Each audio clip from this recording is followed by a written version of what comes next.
Hello,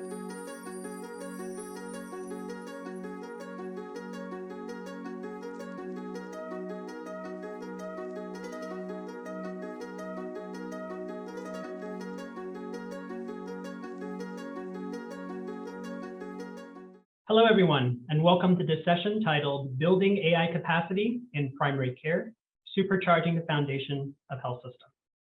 My name is Stephen Lind. I'm a practicing family physician, the head of technology innovation for Stanford's Division of Primary Care and Population Health, and the executive director of the Stanford Healthcare AI Applied Research Team. Today, I'm delighted to be joined by my esteemed colleagues from leading US family medicine departments and winners of the 2022 American Board of Family Medicine AI Grant. They will present what they're doing to advance a shared vision of AI designed for and by primary care, the largest healthcare delivery platform in the US, responsible for more care than all other specialties combined. Each institution will present for 5 to 10 minutes, followed by a 40-minute moderated panel discussion with questions prepared by me and also selected from the live audience. So without further ado, let's begin. Our first speaker is Dr. Bob Phillips, who directs the Center for Professionalism and Value in Healthcare in Washington, D.C., which is supported by the American Board of Family Medicine. Prior to being named Executive Director of the Center in 2018, Bob was the Vice President for Research and Policy at the ABFM and Director of the Robert Graham Center in D.C. He is also a Professor of Family Medicine at Georgetown University and Virginia Commonwealth University. Bob, please take it away and tell us what ABFM is doing to support AI capacity building in primary care nationally. Stephen, thank you so much for the opportunity to be with you all today and for this panel. So the Enterprise Artificial Intelligence and Building Long-Term Capacity, or Enable Capacity research program supported by the American Board of Family Medicine Foundation and administered by my center, is really focused on advancing the use of AI/ML in primary care. If you go to the next slide,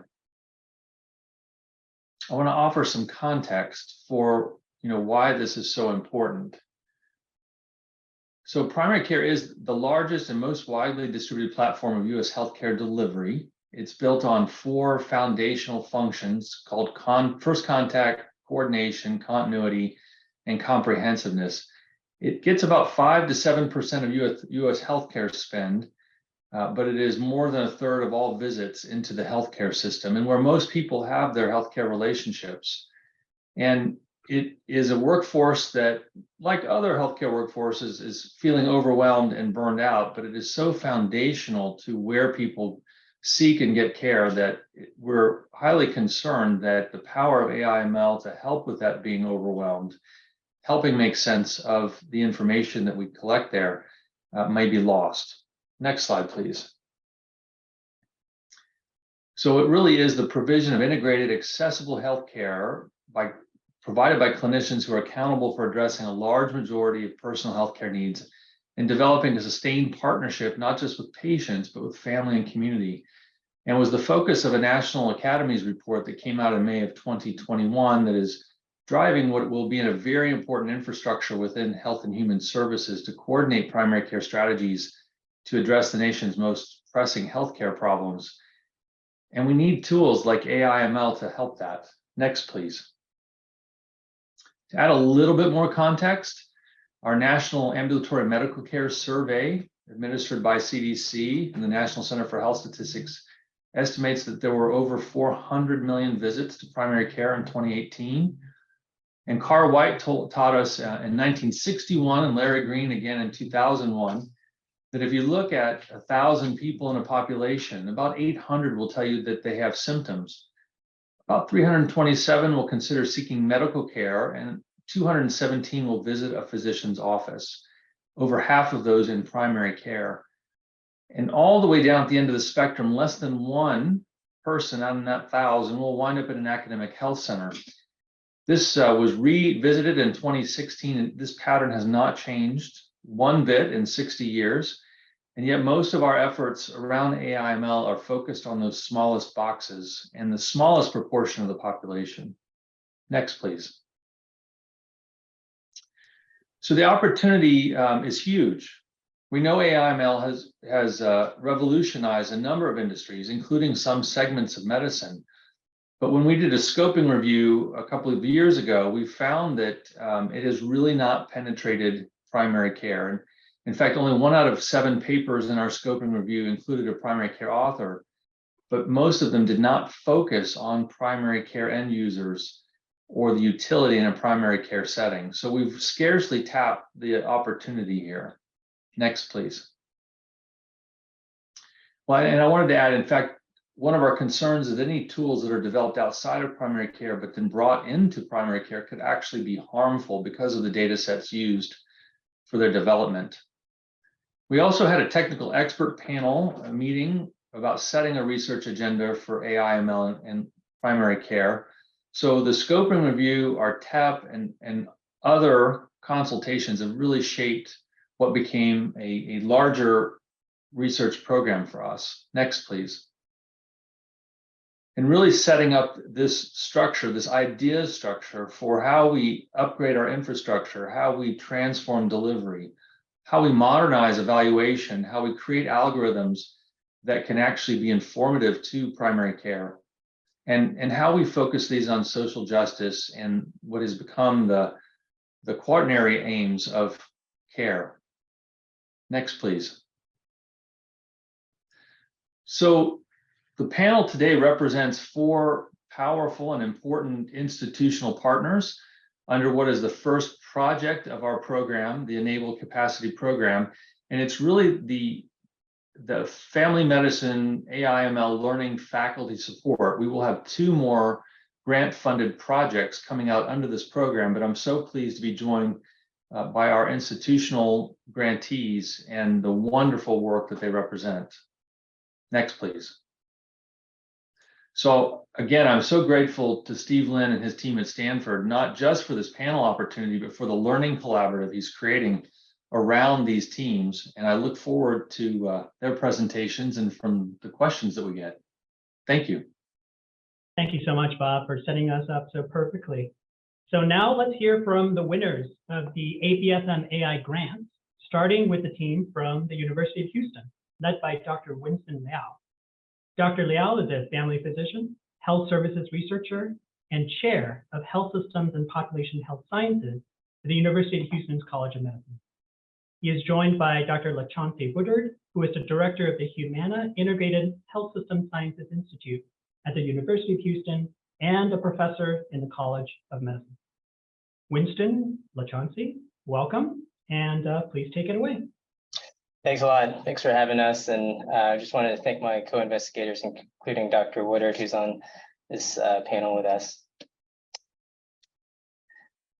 So I wanted to first start with a story about one of my patients. We'll call her Dakota. She's got diabetes. After losing her job, she was unable to afford her medications, and then the complications started to stack. So in 2018, she had a heart attack and needed bypass surgery. In 2019, she developed nerve damage from diabetes. In 2020, she had an ulcer on her foot. In 2021, she had leg pain from peripheral arterial disease, and now she's in a wheelchair because she needed an amputation. Diabetes is the 7th leading cause of death in the US, and complications like the ones that affect Dakota account for much of this mortality. The accumulation of complications is particularly deadly. To capture the quantity and severity of these complications, researchers developed the Diabetes Complication Severity Index, or DCSI.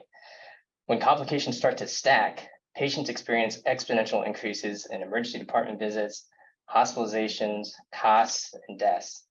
And a 1-point increase in DCSI is associated with a 34% increase in the risk of death. As was the case with my patient, this accumulation of complications is heavily influenced by individual and neighborhood social risk factors. These include a person's access to food, housing, transportation, employment, and meaningful relationships. At the neighborhood level, diabetic outcomes are influenced by poverty and overcrowding. In this study, we found that living in more deprived neighborhoods was associated with obesity and uncontrolled diabetes. Given the contribution of social risk factors to poor health, practices are increasingly collecting these data.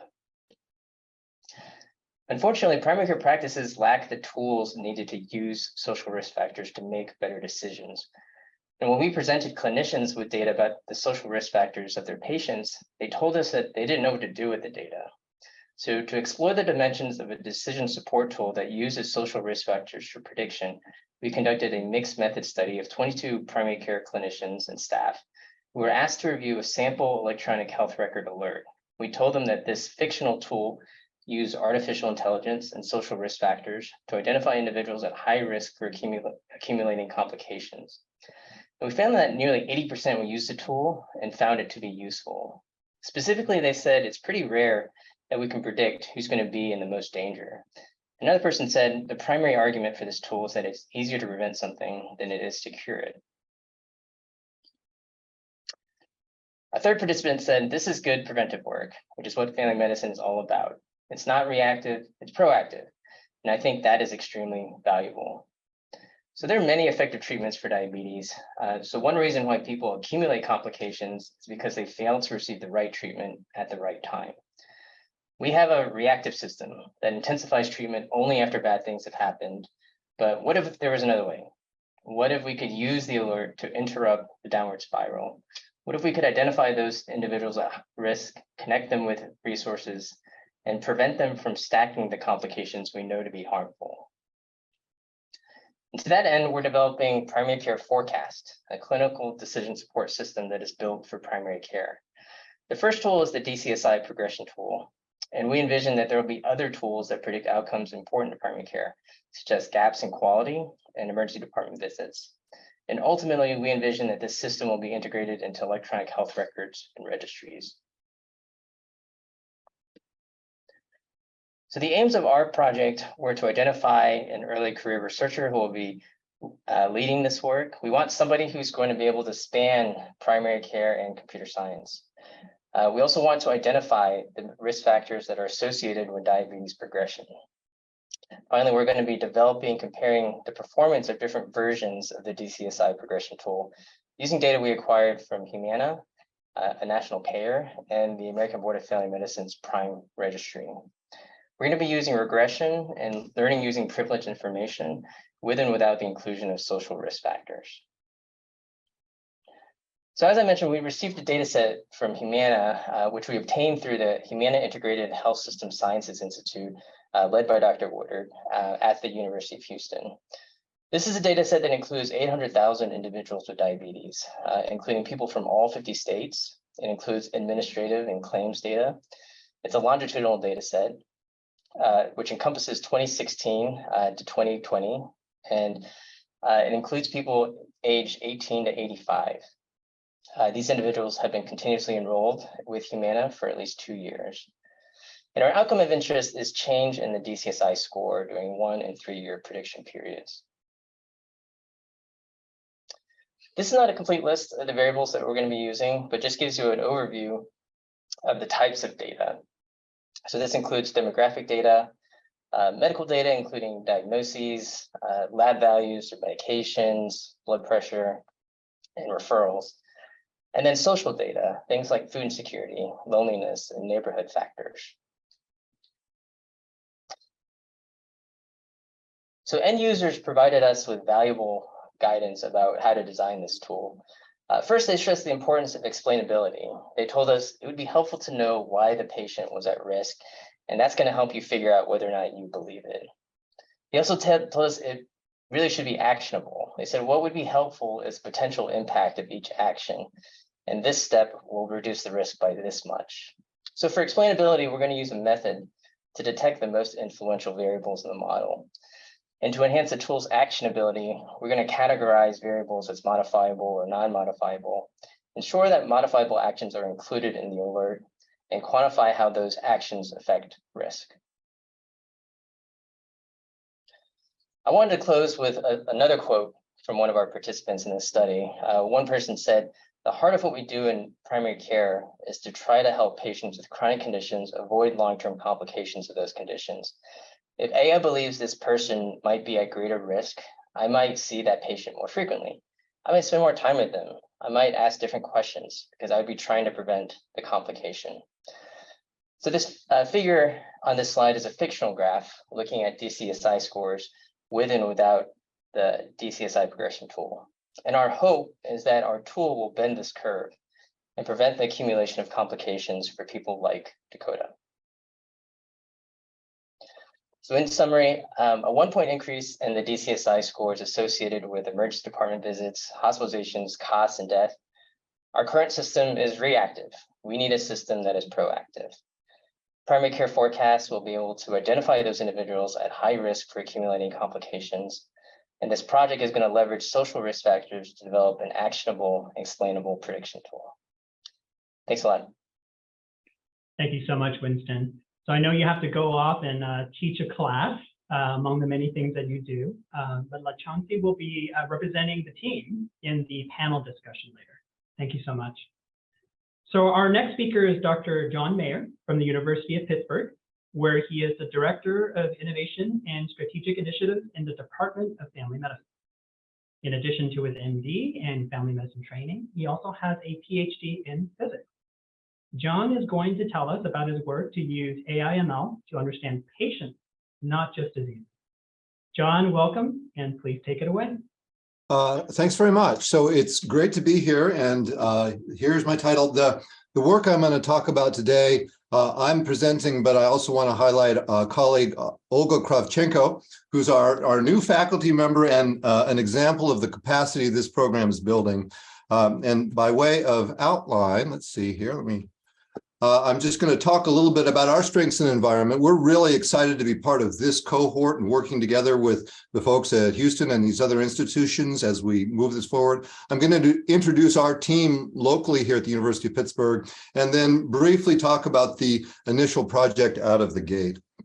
So in terms of Pitt and UPMC, as Bob pointed out in that video, we are one of those academic health centers, but we also, our system has acquired many hospitals over time and is a large hospital system also. And so if you just look at the ambulatory side of that business, right, the primary care part, the place where people go see their primary care doctors, in our system in the last 24 months, we've seen about 2.7 million patients, about 16 million encounters, and all of that is in the Epic EMR, which is helpful for us in work like this. Just in the discipline of family medicine, those are about 850,000 patients, about 3.7 million encounters. And our family medicine patients aren't all here in Pittsburgh, right? They're spread out across the state. This graph shows in purpleness sort of where they are in terms of the counties in Pennsylvania. We have patients in our bordering states as well. And the patients we see are all ages and stages. So as we work together with this team, we're excited about the opportunity to work in a setting where folks at any age and stage will be people we're working to try to serve as we develop AI and ML tools. Family medicine isn't the only primary care discipline in our own system. With our internal medicine colleagues, there's about 372,000 patients, and pediatrics 400,000 patients. So in our system, we have a lot of primary care that we're doing, and that's great clinically. The other thing we have is a really efficient managed flow of clinical data into our research world and pipelines. On the academic university side of things, we have a longstanding clinical and translational science institute and a department of biomedical informatics. They have worked to make sure that this wealth of clinical data we have flows into a research data warehouse so it can be used for research. We use the term the data is liquid. Now, that has to be done in a very careful and appropriate way, but we do that. That group, our Translational Science Institute and Department of Biomedical Informatics, is part of a national resource, the Accrual to Trial Network. This is a network that CTSAs across the country have built over the years to look for, the goal of it is to share information in their records so that a researcher somewhere could find in this network across the nation patients who would be good candidates for the trial they're doing. And so I'm going to come back to this because this resource, having built for that purpose, is something we're going to be using as our first project out of the gate. Also, just to speak locally about our research or our resources, in our research data warehouse for our clinical data. We have about 5 million patients. That's inpatient, outpatient records, claims, and text. We also have an insurance plan as part of our enterprise here. So I'm really excited to learn from Winston's work and the team there and see, how might that model also work here in our environment. Again, we're together in this enterprise. In terms of our own team, let me introduce us briefly. Our boss, our leader is Tracy Conti. She's a family medicine physician practicing in the community for at least 20 years, probably more than that. She is our chair of our department, and she is the leader who's responsible for us getting involved in this and committing beyond just the resources of this grant. One of the things she did in our department was establish a division of health informatics, and I think this really speaks to the work that the ABFM is doing to build capacity, because this grant is part of something bigger than that. I am me. You heard my introduction earlier.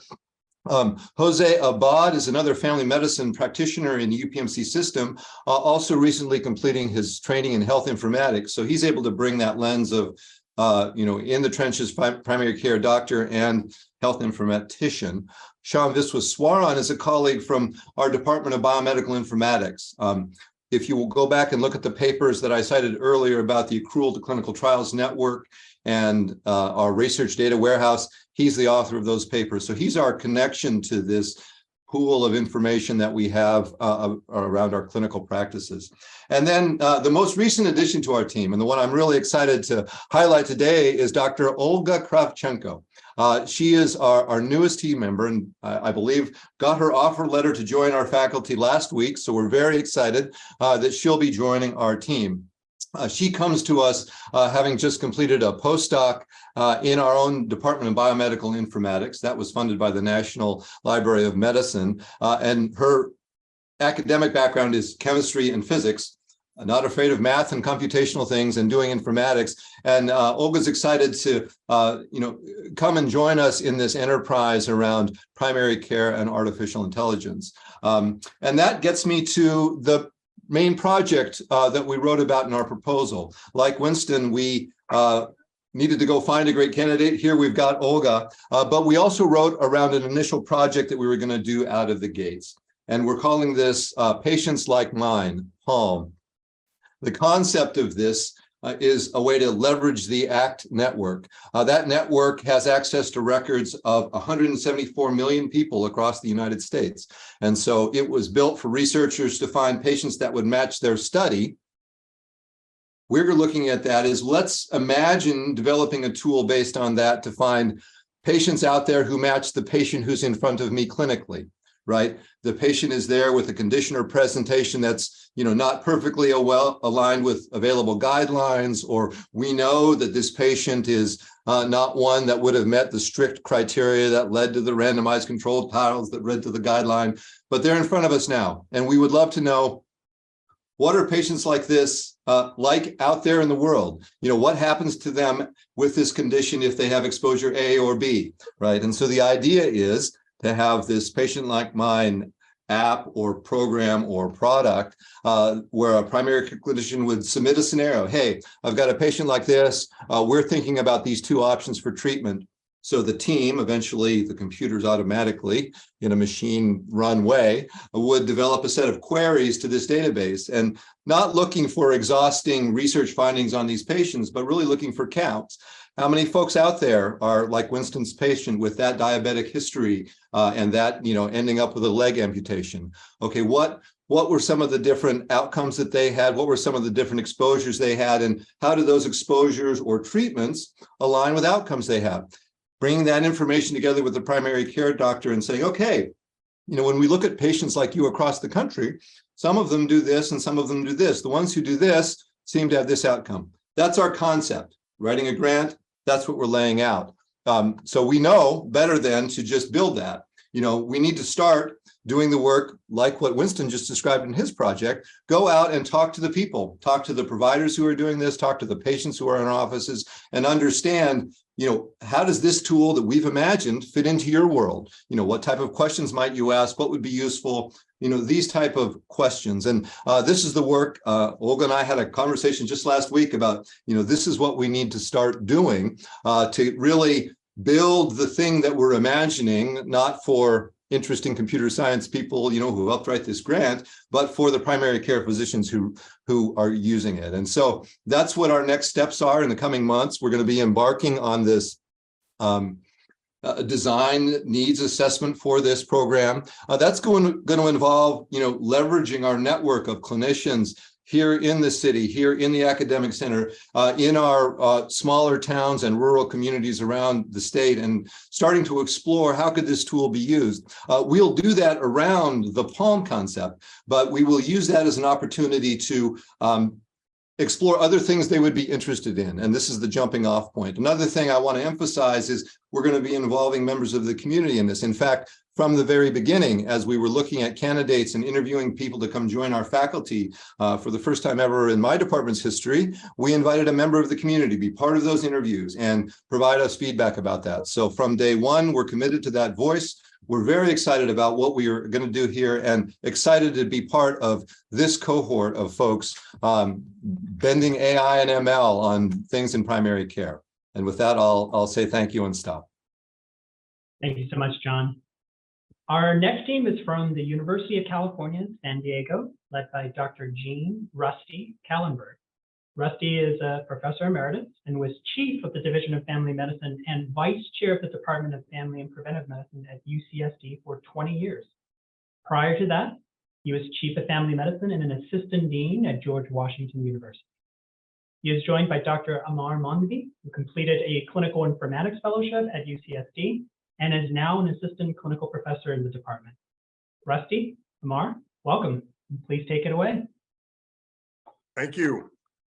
We are very pleased to be part of this whole presentation today and working closely with our 3 colleague family medicine departments in this ABFM sponsored project. I first want to just talk a little bit about our team development. I think part of the reason that we may have been named is that we have really tight relationships in a fairly flat organization with the key leaders in our institution, from the chief medical officer, chief digital officer, Chris Longhurst, Amy Siddipati, who's now the interim Department of Biomedical Informatics chair, and our AI steering committee chair and population health co-director, Ming Tai Seal, who is a director of research in our department, with a lot of experience in primary care research. Dr. Mike Hogarth, who's the Chief Clinical Research Information Officer at our CTRI, and Dr. Shamim Namadi, who's a DBMI faculty, and also Jihoon Kim, who will be probably working very closely with us from a programming perspective. He's a principal statistician at DBMI, and Jeff Pand is the director of our Center for Health Innovation, which is the operational arm to put in place algorithm applications in our institution. We've also created we have 2 projects that we proposed, one in hypertension and one in obstructive sleep apnea that Amar is going to discuss. And we have a project team arrayed around each one of those, including specialists from cardiology and from pulmonary and sleep medicine, who will help advise us. And we've also started to grow already additional partners and trainees. We have a new family medicine faculty, Graham Heimler, and also a MS1 first-year medical student, Matt Allen. And that just leads us to a little comment about our educational program. We really see this as the challenge from ABFM is really to spread the word about AI and spread the ability of our faculty to apply it to their practice-based research efforts, so that this becomes another tool in the armamentarium of practice-based research across family medicine. So we have several educational goals. One is obviously to train our fellow, Amar, or even more beyond his informatics fellowship, and to supply him and our efforts with mentors from all of the key leadership that you just saw. We are involving additional faculty and student team members from the outset. We have, again, one of our brand new faculty and a first-year medical student who has a scholarly project requirement and will be with us for 4 years. So we're looking for longitudinality in our team members. And then there will also be programming students who work under Jihoon and others at DBMI that will be involved. And again, we have a plan for educating our 60 family medicine faculty in our department at faculty meeting presentations and in our research committee, and as we work with them to develop their research projects. So I'm going to turn it over to Amar now and have him discuss our specific projects. Thank you, Rusty. Good morning, good afternoon, good evening to anyone that's listening. I was just looking through the feed loop and saw that there are many people from all over the world. So it's really exciting that so many ears and eyes are listening to our presentation. I wanted to emphasize this slide here. While we had proposed our grant, we really wanted to focus on things that are already set in place for AI and machine learning that has been conceptualized all the way from the preclinical development to post-production and analysis. So these are some AI development tools that we're going to try and incorporate within our studies, more particularly to the obstructive sleep apnea study, as we're going to be predicting predicting models for obstructive sleep apnea as a risk score. So this is something that I wanted to share with everybody. And I think, looking through these checklists could be a great way to make sure that things are standardized, not within our own organization, but also, what is used at other organizations too. Next slide. So going to our first project, which is the OSA study, with Jihoon, we had developed this predictive model to assess if a patient could have sleep apnea.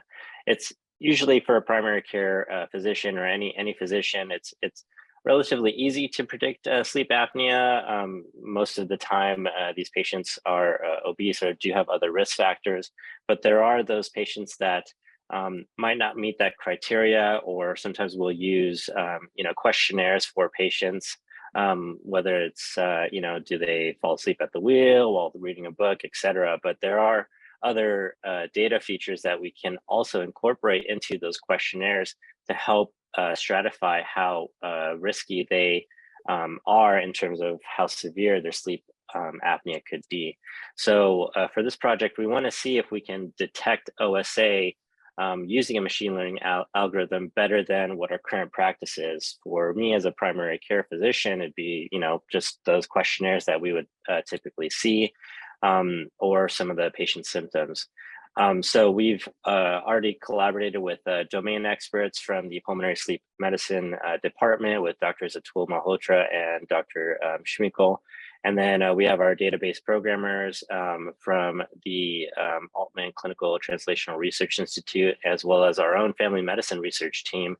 And then our analytics from Jihoon Kim, who has helped develop this model at its early phases.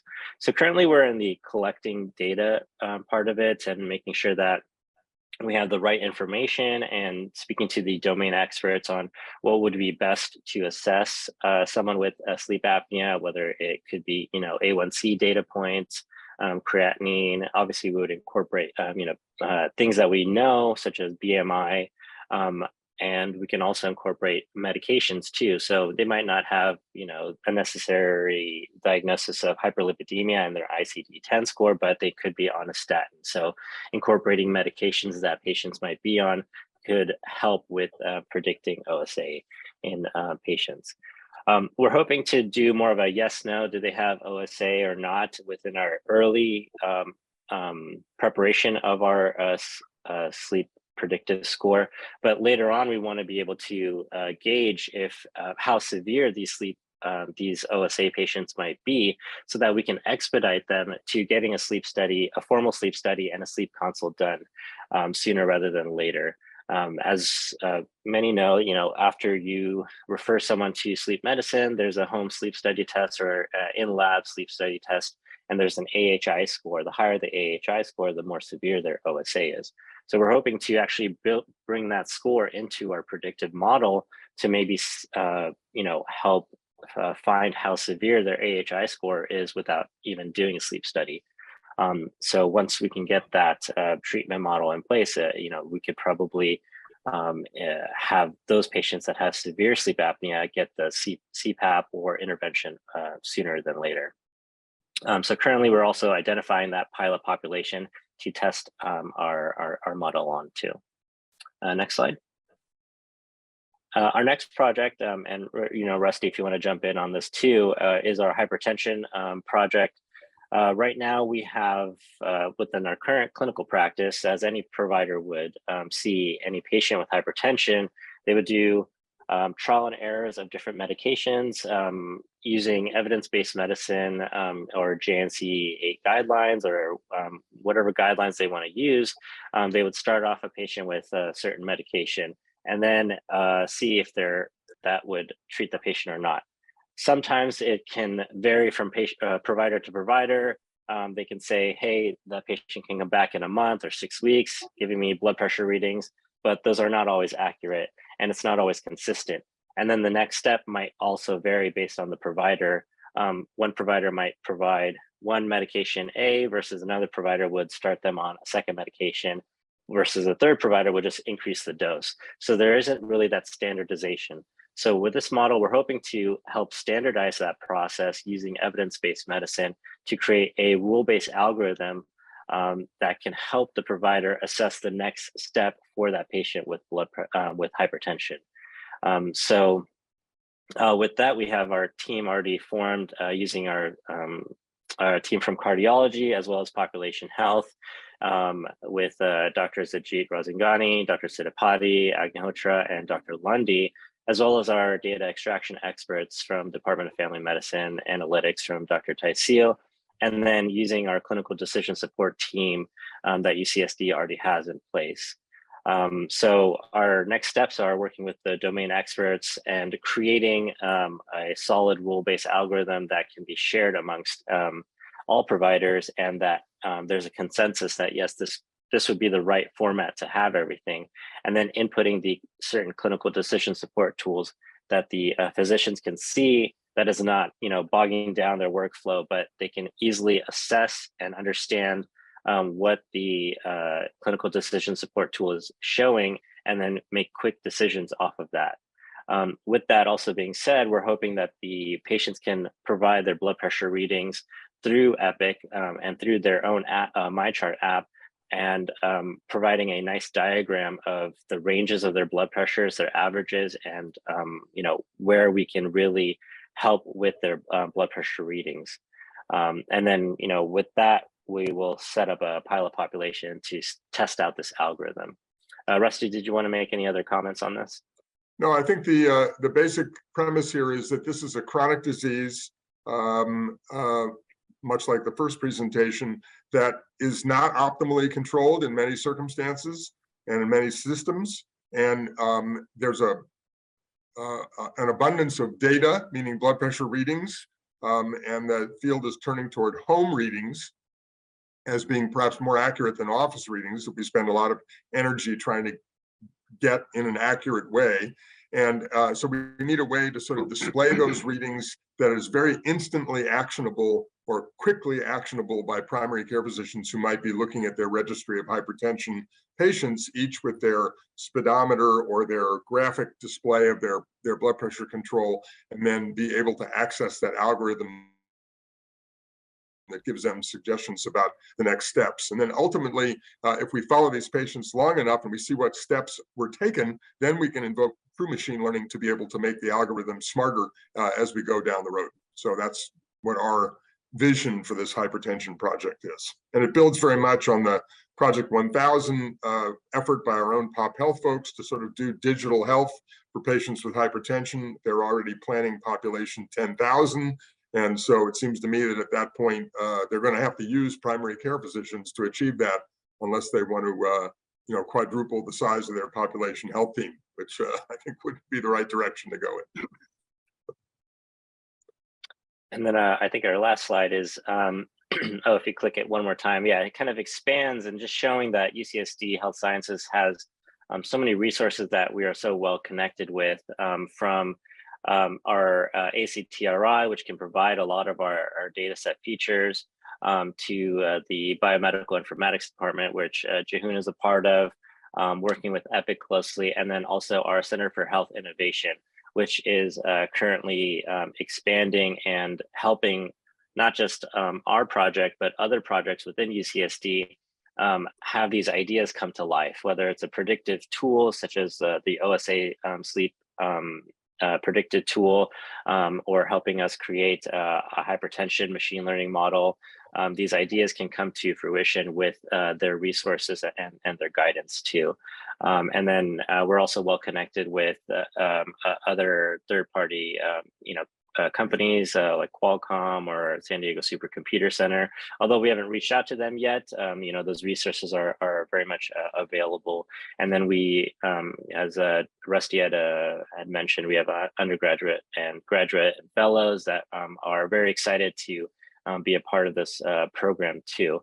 I think our second slide, we had mentioned the education, and I think that could expand to the follow-up questions is the tie with medicine and technology is there, and there are a very select few people that can understand both. But I think furthering the education for the regular primary care physician can really help us expand on AI and machine learning. And so, we're really excited to see what comes forth with these projects.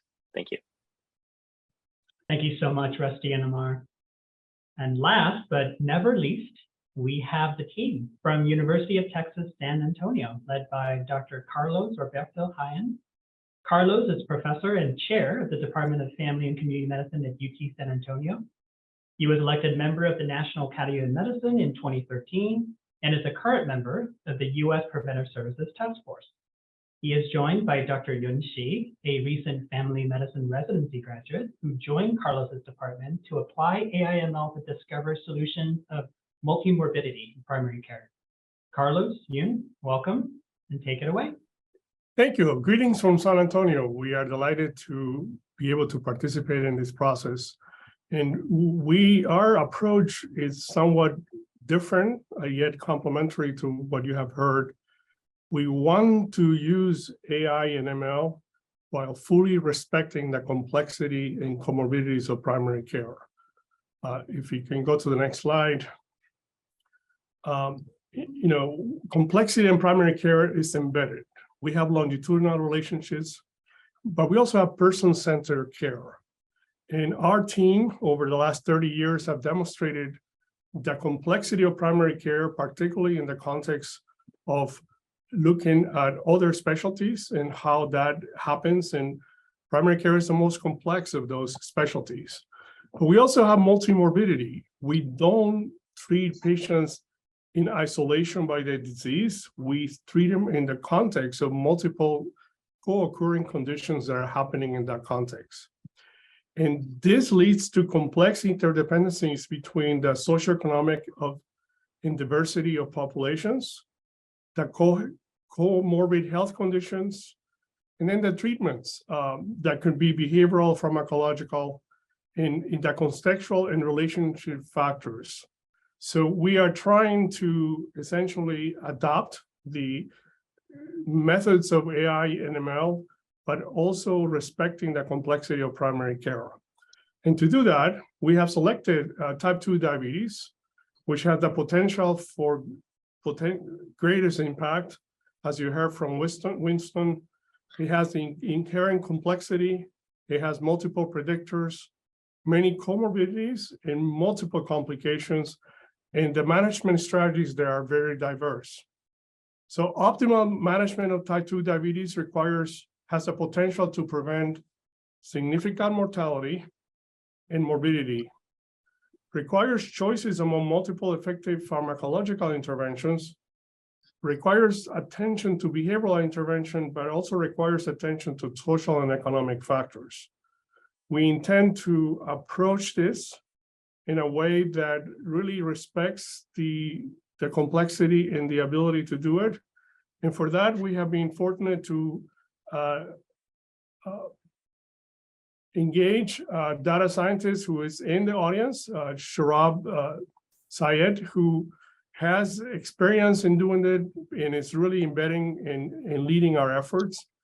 And we also have recruited Dr. Yang Shi, who has the deep knowledge of primary care with a team with expertise in AI and ML, and we're looking forward to that. So, Yang. Thank you, Carlos.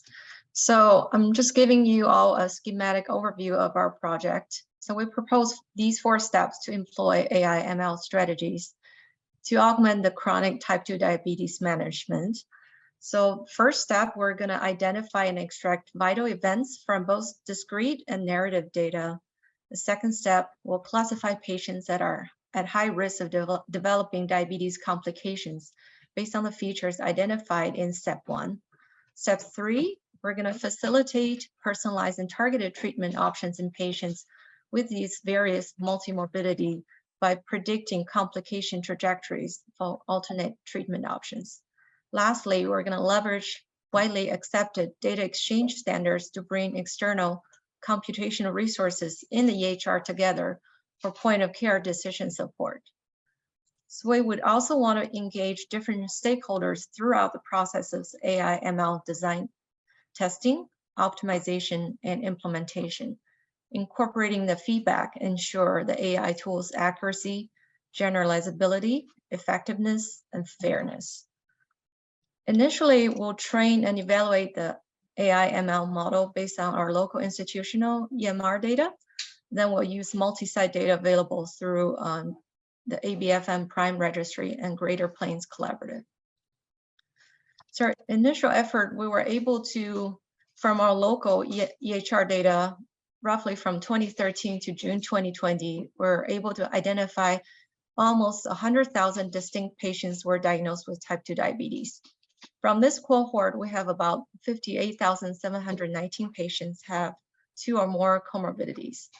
And these identified patients had 258,000 visits to primary care visits. So this kind of gives us some confidence in terms of the quantity of the data we're able to extract from our local EMR. So based on the literature review on AI ML application in the type 2 diabetes domain, most predictions were based on discrete data, like has mentioned by Winston Lau's presentation, though AI models can readily consume structured data. However, using only the discrete data oftentimes neglects most of the patient's history, introduces potential sources of bias. So therefore, our proposed study intends to identify and extract vital concepts embedded as free text in the documents generated from these primary care visits, in addition to the discrete data. So the concepts include patient history, more enriched information on the social determinants of health information, physical activity, patient's preference, adverse effects, and other factors might affect the adherence to treatment plans and patient responses to the treatment plan, etc. So to incorporate the narrative data, we will employ 2 language models, namely BERT and FLAIR. To enhance the accuracy, we intend to combine embeddings from these 2 models. So the combined embeddings, also referred to as a hybrid model, have significant performance improvement. So these models will first be pre-trained to learn the primary care domain, specific abbreviations and terminologies, and the hybrid model can then be adapted to various downstream tasks by extracting narrative data from the large unlabeled documents from both local and external sites.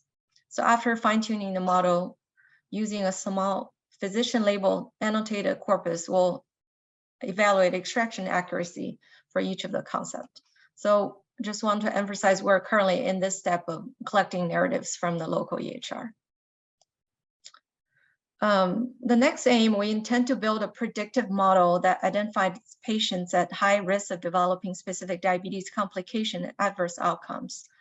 The prediction will base on retrospective data collected both as discrete EHR data and the features extracted from the clinical notes. To demonstrate the importance of extracted clinical facts, we'll compare model predictions using just the discrete data and the ones using combination of discrete and narrative data. In this stage of the project, we'll aim to build multiple comorbidity trajectories based on the various treatment options available. So that will enable primary care physicians to provide patient-centered care and incorporate a shared decision-making process at the clinic visit itself. So we intend to build a dynamic algorithm that allows physicians to choose a primary complication concern, such as foot amputation, as mentioned before, or chronic kidney disease, in response to specific treatment options. Based on the selection, the algorithm will identify patients with similar characteristics from the retrospective EHR database and project multiple comorbidity trajectories based on the patient's existing condition and alternate treatment options. So as I mentioned in the overall plan, we'll conduct qualitative studies on patients, clinicians, and healthcare administrators to evaluate usability, quality, acceptability, and satisfaction. To use the ML prediction, model predictions as a pilot decision support to these patients, a closed loop data exchange is required between the EHR and the models.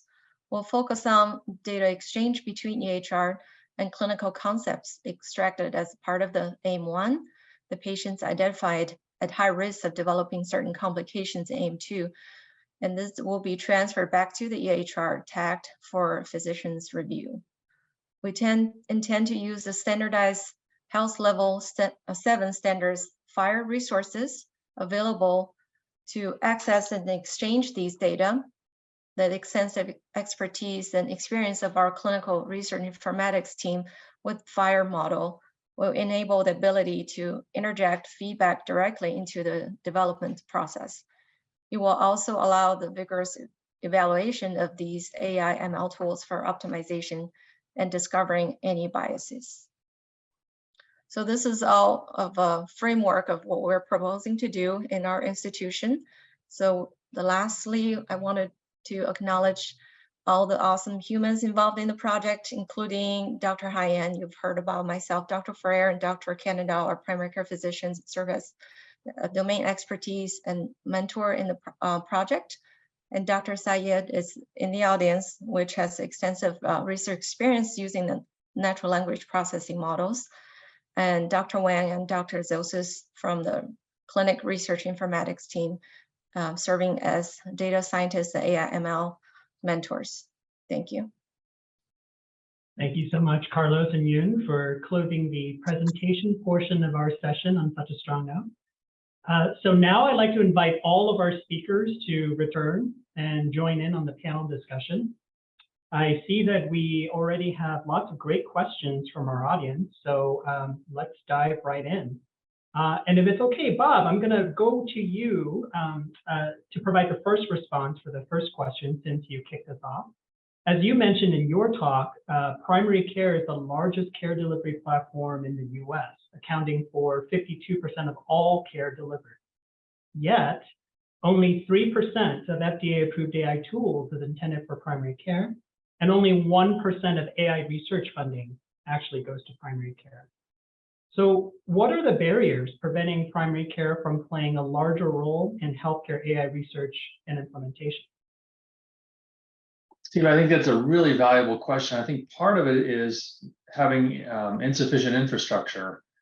So primary care suffers from that generally, and when it comes to research, but when applying these new and sophisticated tools, I think there's a really important problem of lack of infrastructure. And I think that's what these 4 academic health centers represent is our hope for building some of that infrastructure. I think a second is that we just don't have our hands wrapped around the data sets very well yet.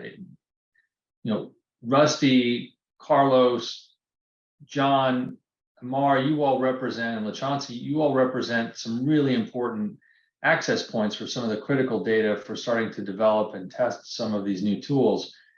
But by and large, we've struggled to get our hands around data sets from frontline primary care practices. And we've actually recommended to AHRQ and NIH that and FDA, Steve, thank you so much for pointing to them for their important role in approving these tools now and certifying them, is that is that we are at high risk of causing harm if we try and just roll out tools developed on data from those small boxes of the ecology of medical care that I noted. And so we really need to build a lab, if you will, of primary care data for testing tools developed elsewhere, but more importantly, for developing new ones. And that's why this investment for the American Board of Family Medicine is, I think, so critical. Yeah, quite right, Bob. So we'll go to John and then LaChauncey. Yeah, I completely agree in terms of the data, but it's also kind of a person thing, right? And a culture thing. A lot of the acceleration of AI and ML in the last, let's say, 30 years around the world is in areas where, people use computers a lot, and a lot of the information is digital, right? It's image analysis and things like that. And I think that we're coming into an era where computers are being used to solve more complex problems like we see in primary care. And then in addition to having the data, that lab that Bob talked about needs people. And I think that starting to get folks who get comfortable both with this work in the discipline of family medicine, but also being English to English translators between the primary care discipline clinically and the technical disciplines of AI and ML is critical. This starts that. I think the people listening here are all part of that. We would love to join you in that conversation.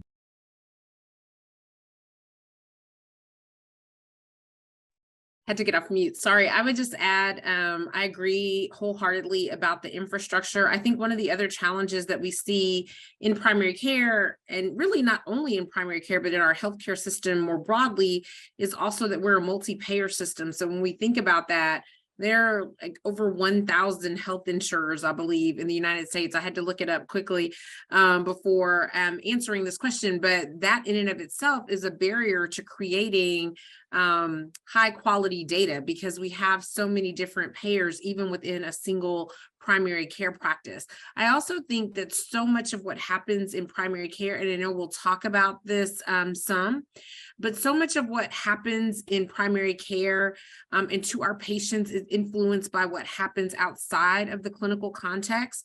And so I think that AI is still evolving to be able to capture that and to ensure that even if we do have the infrastructure and have data, that we're able to capture those factors outside of the clinical encounter that have such a tremendous influence on the outcomes of our patients in primary care. Thanks, LaChauncey. If it's okay, I'm gonna, Rusty, go ahead. Yeah, I just wanted to make a comment about the source of the data, that's sort of outside our purview, because there was a question in the chat here about that says much of the speakers' efforts seem to be primarily focused on existing disease. Why not focus more on prevention, early disease detection, and improved diagnosis? I think that part of the reason for that probably is that we're trying to deal with data that we have, and that the data that we have is really largely focused around disease. We have demographic data. We have some social determinants of health data, but more by inference than actually collecting it across many systems. That is speeding up now. But it, and the questioner is also adding the concept of risk factors. I was just going there. When we think about controlling hypertension, we're not going to be just focusing on what's the next medication. We're going to try and weave into health behaviors and social determinants of health as well, which have huge impacts on whether or not hypertension is controlled. And that will lead us to the point where we can sort of begin to collect data that's really patient-owned data. In other words, how much does the patient exercise? Well, we're now involved in another effort to sort of collect that data every time the patient comes in, using exercise as a vital sign. But that's, most practices aren't doing that. So the question is, how do we take data from the patient's setting and operationalize it into a way to intervene early or promote certain behaviors that would be preventive? So I think there is a connection, especially with these diseases of diabetes and hypertension, that really would give us that opportunity to begin to gather the kinds of data that would help manage those problems, but also prevent many others, or even prevent the the ultimate real occurrence of those diseases in their full-blown blossoming. And I guess the other thing that we're trying to do with OSA is really trying to detect that earlier, so we could apply this across a whole population to see who's at risk, as opposed to waiting for the doctor to think of it or the patient to complain about something and then to use questionnaires that we would use to confirm the diagnosis. So it is prospectively aimed. I think all these efforts are. Thanks, Rusty. Carlos? And I would say that we're just beginning, and the projects that we're highlighting are just examples of how we can do it. But even in the context of a project like ours or Winston, we're looking for predictors to decrease complications. We're looking to secondary prevention, but there's a whole spectrum in primary care, and to the extent that we stay focused on primary care, we're going to get there. And but I think the biggest picture here is it's not about diseases, it's about the whole person, and it's the health of the patients that we're caring for. And that is something that is very different for primary care versus any other disease focus. And I think that's what we hope to highlight, and to really, that needs to be the lens that we use, because it's really about the health of the communities and the people we serve. Thank you, Carlos. LaChauncey, I'm going to go back to you if it's okay, because I noticed a couple of questions on Slido about your project. And I'll just read them out loud. And if you have some remarks about that, please let me know. Sure. So one question was, what feedback mechanisms will you have to encourage physicians to use your tool's recommendations? Another one is, how do you improve the interpretability of your prediction model? And then do you have a way to analyze the long-term impact of using the tool? Right. So several questions. I'm going to see if I can kind of take them one by one. So I think, specific to determining the issues around interoperability, I think I would defer that more to our computer scientist who's not here on the call. But to the other questions that I heard, and I want to make sure I was just kind of jotting them down, feedback mechanisms. I think that's really important. I think as you heard in the presentation that Winston did about our project, a lot of where we are currently was informed by clinicians. And I think that is such an important point, because I think when we also talk about the use of AI and machine learning in primary care, one of the things that we see is that we have to address issues of trust with our patients, but also usability, acceptability with clinicians, and also to the point about interoperability or sort of conveying information, making sure that information that we're providing to clinicians is actionable and usable, because otherwise it just becomes something else that as a clinician in clinic, I'm trying to deal with or figure out what to do with that data with. And so we had feedback from, clinicians as we developed our proposal in this project. And so the goal would be that we would also have that same feedback once we've developed the tool. This project really is about developing the tool, but once we've developed the tool, it is our goal to then implement it and to be able to, I think in many ways, use an implementation science approach to understand what are the facilitators and barriers of implementing this sort of tool into a primary care setting, and then also to engage in some academic detailing where we're able to see how clinicians are using the tool, what makes it something that they want to use, that is helpful to them, that allows them to take the data that they're getting from that and synergize it with their own sort of clinical background to make the best decisions for patients. And then what we need to improve to make it more usable. I think all of those things are important, but I think the questions are important, because if we want to maximize the benefit of these sorts of tools, we have to have engagement and buy-in from the individuals who will be using them in the front line. And we haven't had a lot of that in primary care as yet. Thanks so much, LaChauncey. Next question is for Rusty and Amar. I noticed a question about your OSA project. So the audience member asked, for the OSA predictor, do you see any barriers with insurance? Medicare requires sleep studies prior to getting PAP therapy covered. Very exciting. I'll go ahead and try and answer that. I feel like within primary care, and everyone will probably laugh at this, but insurance is always a barrier for anything. And so, overcoming that obstacle is not going to be just for, OSA, but along other things too. But we had mentioned before, this is just the start of AI and machine learning within the primary care space. But if we have more and more of these projects showing,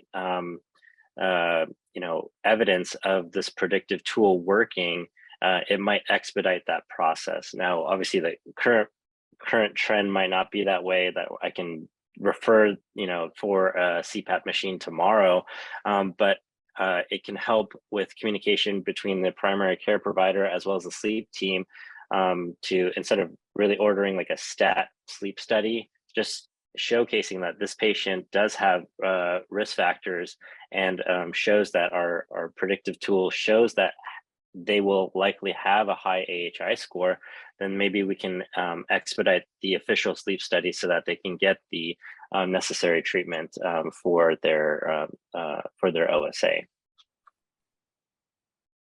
Chauncey?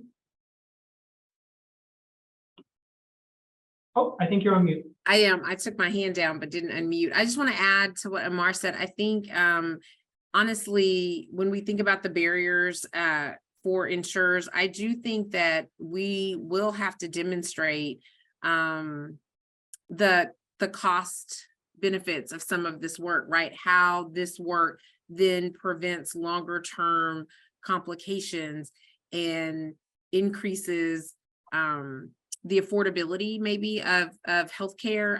I think we will have to demonstrate that cost benefit.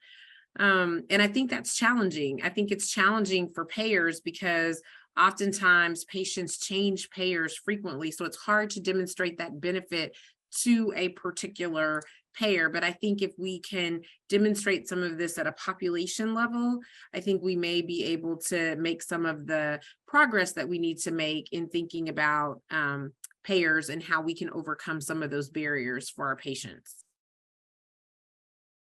Right, for our next question, so I like to ask all the panelists to think about, when you think about AI design for primary care by primary care, what are some of the most promising use cases in your mind?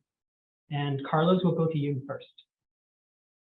So I think it's important that as we approach the implementation and use of AI and ML, we don't think of either or, but both and. So AI and ML in primary care needs to be an important tool that needs to be developed, and it can be more sharp. But we must not lose sight of the fact that a lot of what we do in primary care is about caring, is about activating patients, is about addressing their social needs, is about building trust. And no amount of AI and ML is going to help us with that. So I think that it's important that we keep that sort of the soul part of primary care alive and well. And to that end, in San Antonio, we're doing some of the work related to trust building and using community health workers and other components. But I think that needs to be then, if that is reinforced with strong tools that are predictable. I mean, right now we have, and I will just go back to the example of our project where, we have wonderful medications for diabetes, often not affordable by our patients. But if we can find ways to optimize their function and demonstrate their value, I think that we have ways to do it. So I think it's important that as we go forward, we don't lose sight of the fact that we have to be both and not just either or. That's a great point. Amar, Bob, and then John. Thanks, Stephen. I don't really have a specific case, but I do want to send out more of a themed question that it should be any case where it's able to widen the scope of primary care without increasing the burden. And so that's where I'm thinking that AI can really help in that, where like it was mentioned before, we need those extra resources, whether it's community resources, but instead of me trying to type into Google or other websites to help find those resources for those particular patients and those particular zip codes with those particular health inequities, artificial intelligence or machine learning can help me with providing that care for that patient, because it's not just medications or it's not just referrals, it's other resources that are not pharmaceutical or that are not interventional within medicine, but it's within their own community as well. And so having that reach without increasing that burden is really important.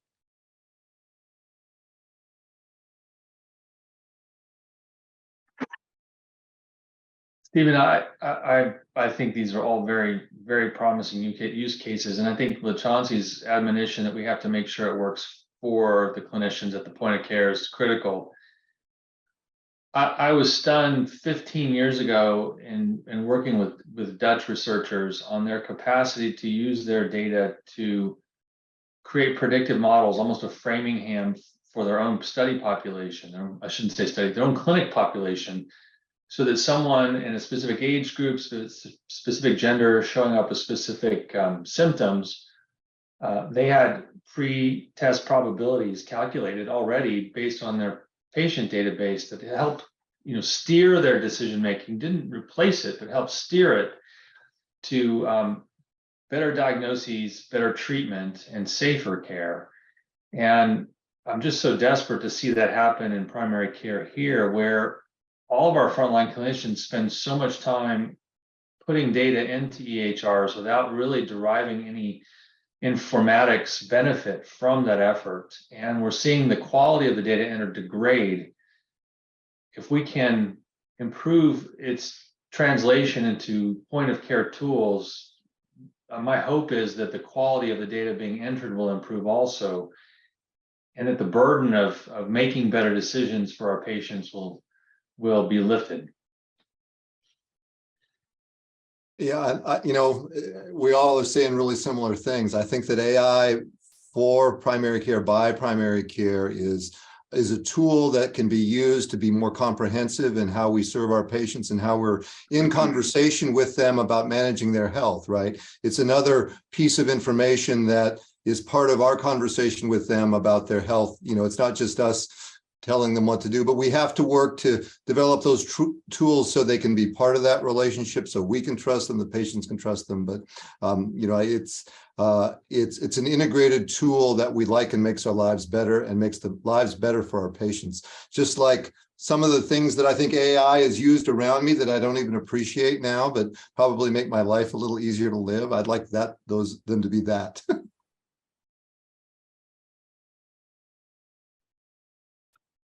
Rusty, I think I briefly saw your hand up. Did you want to answer this question, or? Yeah, I would just sort of add. This is probably just a repeat of what's been said, but I think that the key things that primary care folks are interested in are management of chronic conditions, detection of disease, prevention, incorporation of the patient's context, and those are many of the C's that Bob described, related to primary care from the beginning. And I think the other thing is that, and many people have already mentioned this, and I actually just texted Amar, chatted with Amar about the fact that we should probably formalize our PCP Brain Trust advisory group, because we've been building a lot of things in the EMR. And one of the recent exercises I've been on is building universal screening to detect those conditions in a population that may not come out in the average visit, either by patient not focusing on it or doctor not focusing on it. And yet, how do we take that information from the patient and we'll weave it into the EMR so that it becomes a decision support model that the doc can use easily and conveniently? And I think that's a paradigm that I've learned over the last 5 years that I think will also inform our efforts with AI. In other words, how do we take this data, mash it into a recognizable, decisionable, action for a physician who's going 80 miles an hour, and allow them to do that with good evidence base and support. So I think that's the way I would define for primary care and by primary care. Absolutely right. Yunxi?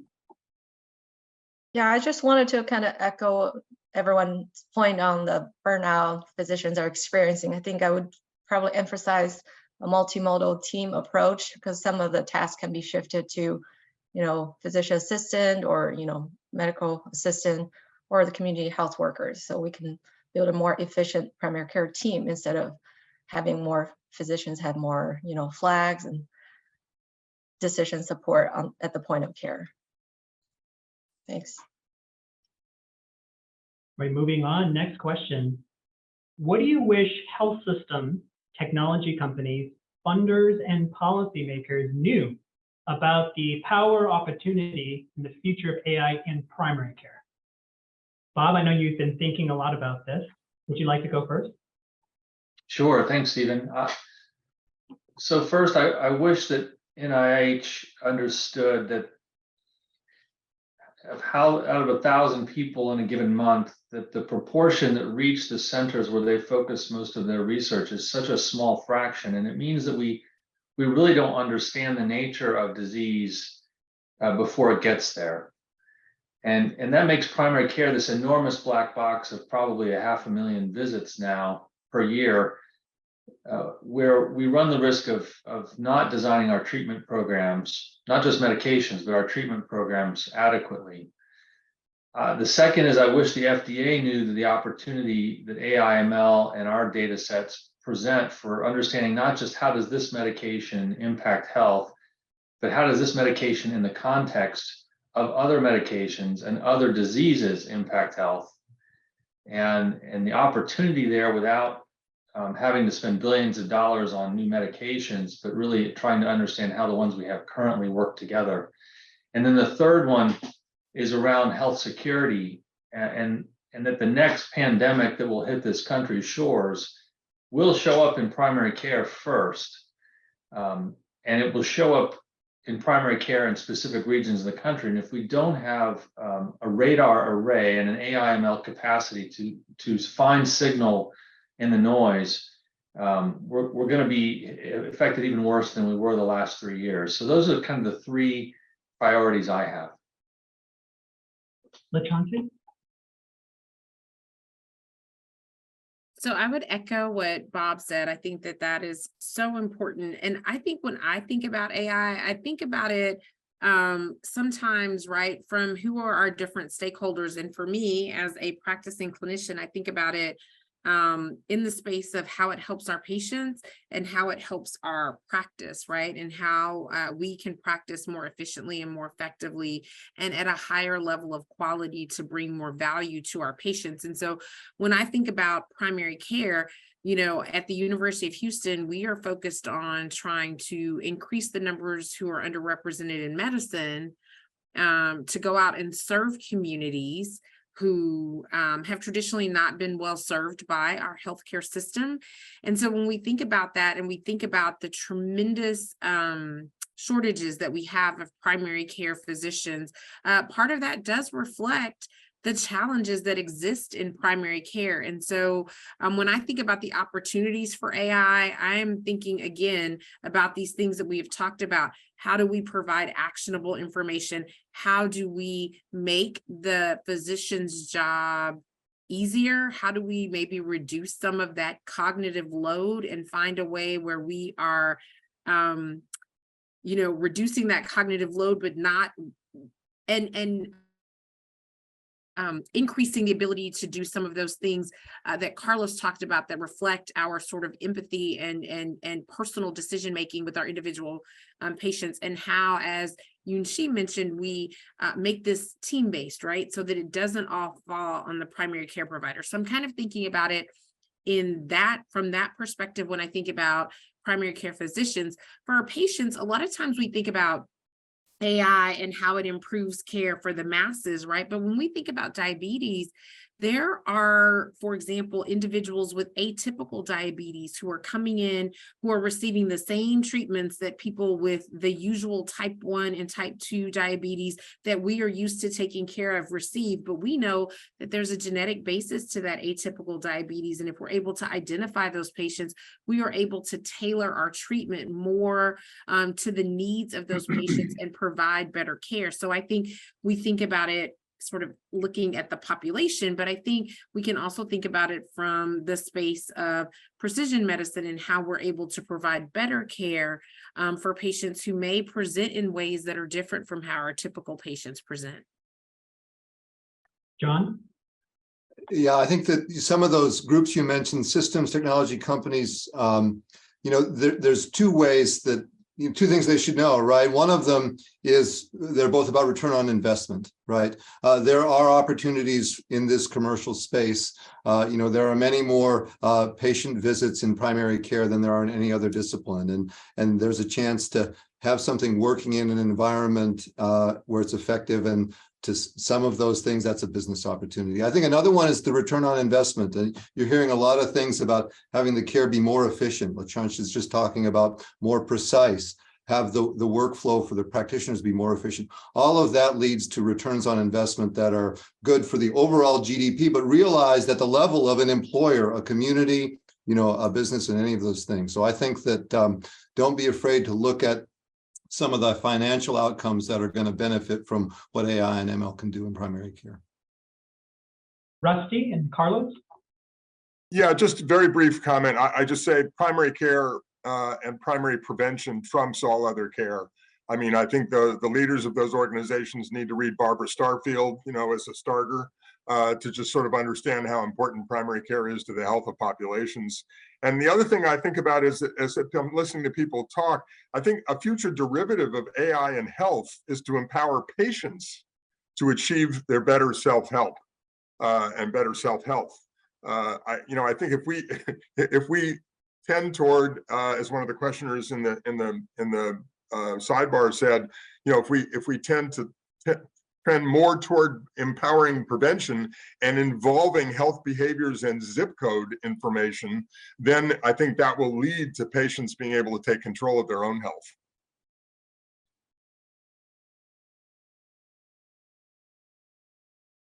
I think it's important that we also reflect on Bob's initial point that primary care is severely underfunded and undersupported.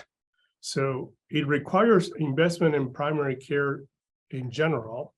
And because I think primary care has the potential, and it's clearly documented, to have tremendous benefit in terms of equity, in terms of costs, and the list is long.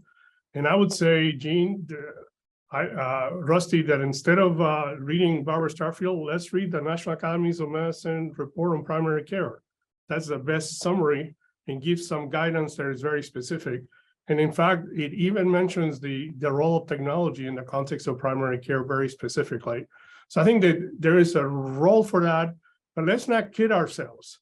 Primary care first needs to be supported, because without support, just to try to trim it further by just saying that these magical mathematical formulas are going to help us reduce costs and make savings and make profit for others without necessarily investing in a value that is significantly higher, I think it's important that we keep that in mind from my perspective. I think that's absolutely true, Carlos. We only have a couple minutes left, so I think we'll move to our last question. What is your vision for the state of primary care and AI in 2030?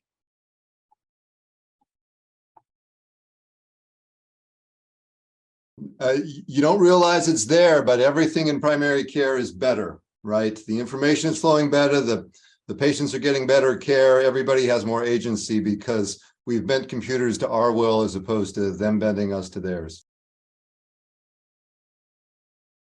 We have solutions that are based on the reality of primary care and not on individual diseases that are developed by others without understanding the component. I mean, the example of the prediction of mortality by the use of morphine in the opening session is a good one. We need to be able to base it on the primary care experience and wisdom.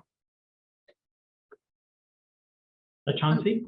Yeah, I would echo what everyone has said. And I would also add one of the things that we see when we're thinking about AI is a lack of trust, particularly in the communities that may have the potential to benefit from some of what we're doing the most if it's done in a way that limits bias and really seeks from the very beginning to promote health equity.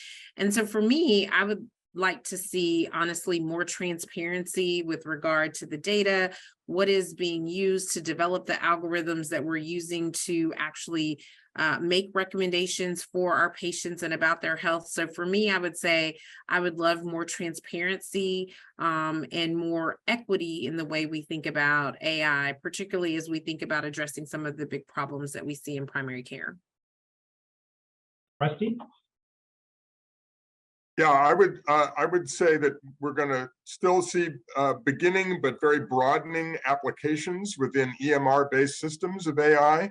And I would hope that, borrowing from the plenary speaker, that we would begin to see more efficient linkages between systems and the ability to scale up questions across a much larger database. And that's sort of accessible to the primary care physician on the point, on the front point of care.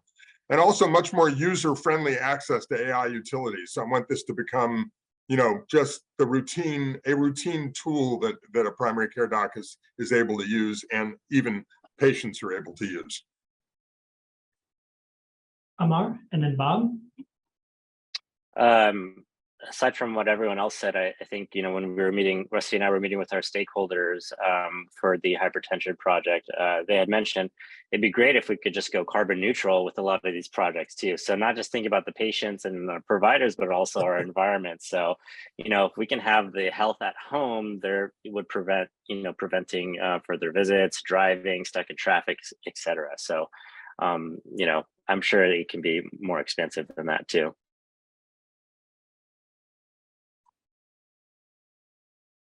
And Stephen, I would just say that I think 2030 will be in a phase of discovery, not just because of AI/ML, but because it's being harnessed and used in discovery in primary care, a place that, as I said, is just such a black box. To John Mayer's earlier point, I think our clinicians won't even realize it's operating. They'll just know that it's easier to provide care, and it's easier to provide higher quality, safer care. And to Amar's point, it will help with the shift of health and healthcare out of hospitals, certainly more into primary care and even more into community. And I just think that is such an enabling capacity.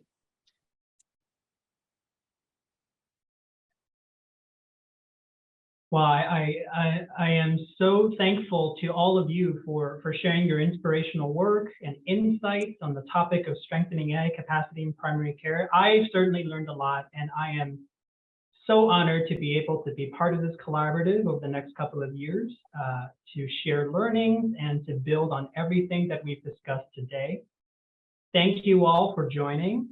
And I think we're going to end on time. I was told that the feed loop would close real quick at the strike of 11:30. And so that's all the time we have today. I hope everyone enjoys the rest of the conference. And to all the speakers on screen, look forward to seeing everyone again very soon. Have a wonderful day, everyone.